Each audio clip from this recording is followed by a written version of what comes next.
Brett Dawson from Sellout Crowd here at Paycom Center, where the Thunder gives you a little Super Bowl appetizer, a 127-113 win against the Sacramento Kings. And I don't think on back-to-back afternoon games we can say there was a night and day difference from last night in Dallas, but a day and day difference for sure. The Thunder, which had been pretty rough in afternoon starts, wins at 2 p.m. tip-off and does it in pretty convincing fashion. Shai Gilgeous-Alexander said yesterday in Dallas that there would be a point of emphasis on coming out with some real urgency against the Kings, and the Thunder did that. Energy was really high early in the game. That set the tone, I think, for the rest of the game. And the Thunder did the things it does well to win games. It forced a lot of turnovers and scored off those. It got out on the break. It scored in the paint.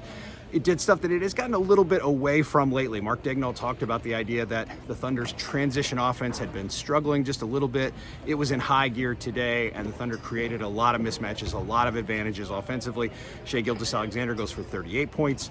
Jalen Williams, J-Dub, goes for 32, and that really carried the day offensively for OKC on a day when it also locked in, for the most part, defensively. The Kings present a lot of problems, but Lou Dort was really good on De'Aaron Fox, who's a guy that's hurt the Thunder in the past. This Kings team has really been a struggle for the Thunder of late. Dort was really good. Fox struggled to get going.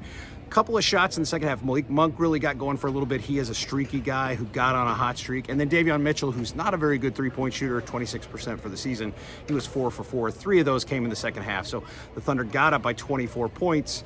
Kings rallied, made it a 7-point game in the fourth quarter, but OKC good enough to close it out. They were just pretty crisp today.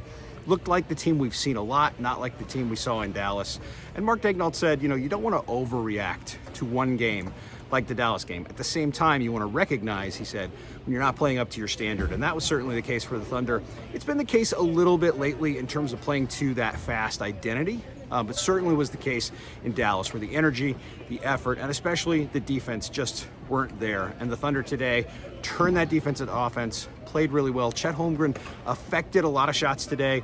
He had 4 blocks in the first quarter, didn't get one after that, but he was extremely active, extremely impactful at the defensive end, and just an overall strong defensive effort. Domantas Sabonis, the ex-Thunder, gets a triple-double for the Kings, but he wasn't a guy who was able to do enough to kind of keep the Kings around and kill the Thunder. His numbers were good, but he wasn't a guy who was so unstoppable that he was, forcing his team into the game. He was excellent, and in fact, in the first half, you saw him kind of dominating the glass in a way that the Kings sort of followed suit. They were great on the offensive glass in the first half. That's been a real strength of theirs, and particularly a strength against the Thunder.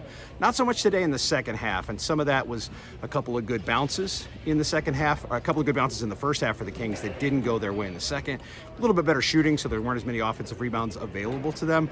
But I thought in general, the Thunder's energy, its effort, its pursuit of loose balls, really, really good, and that got the offense started. Chet Holmgren talked yesterday in Dallas, and Mark Daigneault talked today after the game about the sort of synergy of offense and defense. The more stops you get, the more chances you get to get out and run and score in transition. And the more you score, the more set your defense gets to be after a made basket. And so all that was kind of working in the Thunder's favor today.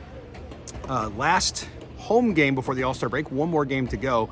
That's Tuesday in Orlando. The Thunder will get a much-needed day off on Monday. Tuesday in Orlando, the final game before the All-Star break. These guys look like a team that could use it, though their energy was really great today. It's a tired team in general, I think.